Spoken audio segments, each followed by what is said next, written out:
இந்திய முன்னாள் கேப்டன் அனில் கும்ப்ளே ஒரே இன்னிங்ஸில் 10 விக்கெட்டுகளை வீழ்த்தி 25 ஆண்டுகள் நிறைவு பெற்றுள்ளது.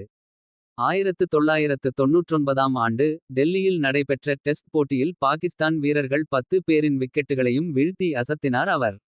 1956 இங்கிலாந்தின் வீரர் ஜிம் லேக்கருக்கு பிறகு ஒரே டெஸ்ட் இன்னிங்ஸில் 10 விக்கெட்டுகளை வீழ்த்திய இரண்டாவது வீரர் என்ற பெருமையை கும்ப்ளே இதன் மூலம் பெற்றார்.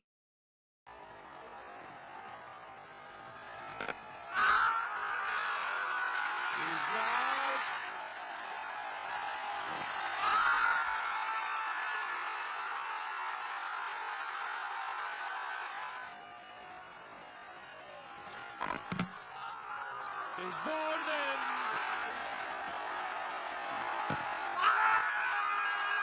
Again, struck on the pads. He's given it this time.